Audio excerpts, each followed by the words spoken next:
essa é a terceira parte sobre runas, aonde eu já entraria com a parte esotérica. Porém, me vi impelido a dar um adendo a respeito da criação da Edda Poética, porque algumas pessoas a têm como inquestionável, e é óbvio que a Edda Poética é importante para as runas, onde estão listados deuses e toda a parte de teogonia e cosmogonia. Mas o porquê que eu estou adicionando esta parte às runas é que eu quero deixar claro que mesmo a teogonia e a cosmogonia nórdica, elas podem ter sofrido influências de outras culturas. Como vocês bem sabem, a cultura nórdica é considerada pagã pelo cristianismo.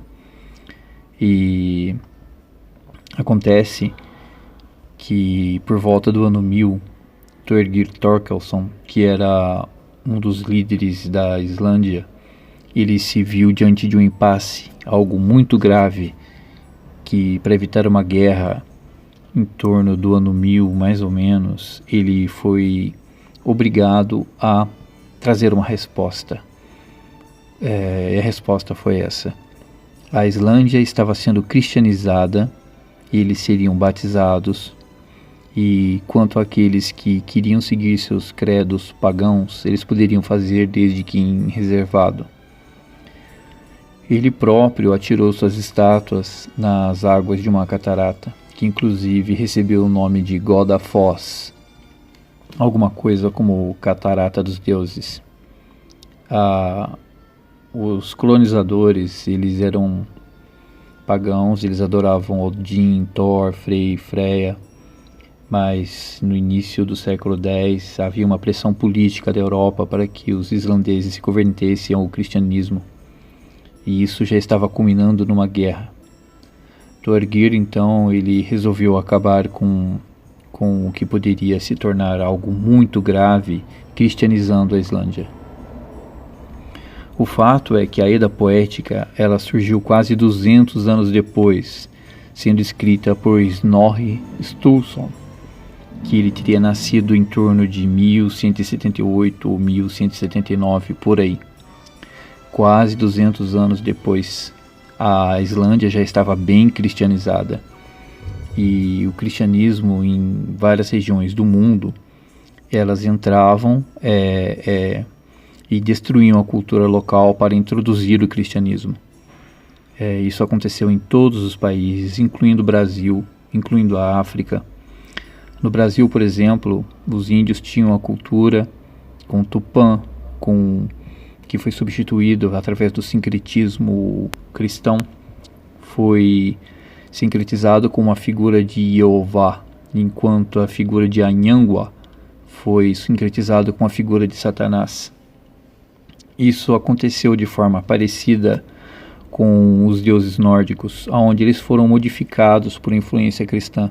Alguns foram deturpados, alguns que eram, vamos dizer, caóticos ou malignos, se tornaram absurdamente malignos, se tornaram uma figura próxima a Satanás, outros foram ridicularizados, e existe a chance de que algumas passagens da cultura nórdica não sejam exatamente como é mostrado na Edda Poética. Snorri Sturluson, o criador da Edda Poética, ele era filho de Sturla, que era um chefe local na Islândia Ocidental, cujos descendentes dão nome à chamada Era de Sturlun. O fato é que quando ele tinha 2 ou 3 anos, ele foi enviado à casa de uns líderes que haviam, se eu não me engano era John Lopstosson, mais ou menos esse o nome, como parte de um trato para encerrar um conflito entre as famílias. E ele foi para lá, e lá ficou por 16 anos, aprendendo latim, obras teológicas, poesia antiga, sagas e muita coisa sobre o cristianismo. Isso influenciou enormemente. Tanto que aos 19 anos ele se casou com Herdis, que era filho de um padre, chamado Bersi. E ele se tornou um homem rico com a morte do sogro, porque ele era herdeiro. Eles se mudaram então para Mirar, e Snorri aumentou ainda mais seu poder, adquirindo as suas propriedades. Ele se tornou uma pessoa de grande prestígio, e inclusive ele foi eleito 2 vezes legífero, é alguma coisa como homem de leis, não tem uma tradução exata na nossa língua. E inclusive ele ocupou esse cargo 2 vezes. Ele é considerado geralmente o autor da Edda Poética, e ele dividiu em 4 partes e ele tentou harmonizar a cultura nórdica através de uma equiparação da visão da tradição greco-romana. Ele escreveu então o que era chamado de Gylfaginning, se eu não me engano é assim que se pronuncia, algo como a ilusão de Gylfi, que é a narrativa onde um rei tem um diálogo com Odin, onde ele explica grande parte da cosmogonia e teogonia nórdica. E a terceira parte, que também é uma palavra que é quase impronunciável, para mim é alguma coisa como Skaldskaparmal, alguma coisa como linguagem poética. E ainda há uma última parte chamada Hakratal, que é uma lista de formas de métrica poética. A base mais importante da Edda em proso é o trecho do Códice de Uppsala, que é um manuscrito que inclui a Edda. E ali se afirma que essa obra foi compilada realmente por Snorri Sturluson. Porém, não é totalmente claro se foi apenas ele, se ele é apenas um compilador, ou se ele é autor e compilador. E a parte que se tem certeza absoluta que é escrita por ele é o Hatatal. Snorri, ele era mitólogo, historiador, e é atribuído a ele também a listagem de reis da Noruega, algo muito importante para a época em que a tradição era totalmente oral. Ele foi um daqueles que documentou a mitologia nórdica e essa lista de reis.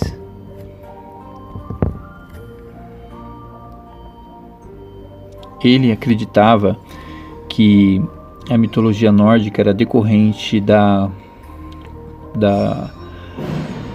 mitificação de reis, líderes nórdicos, com os devidos nomes dos exatos deuses nórdicos.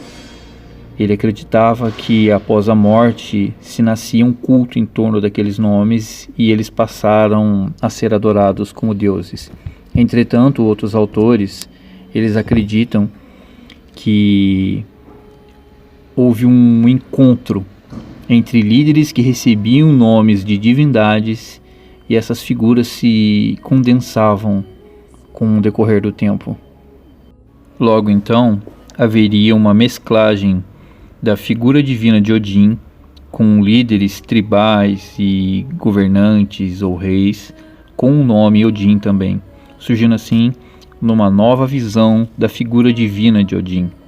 Talvez assim tenham surgido esses deuses com sentimentos e visão mais próxima dos humanos, que tanto os torna interessantes diante da nossa visão.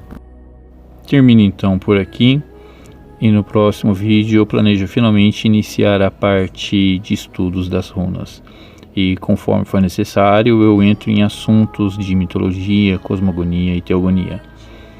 E fica esse detalhe que fanatismo não compensa. O mais aconselhável é manter sempre se informado, sempre estudando, e nada substitui a resultante disso, a vivência real e mágica que se pode ter com as runas. Então eu termino aqui e até mais, pessoal.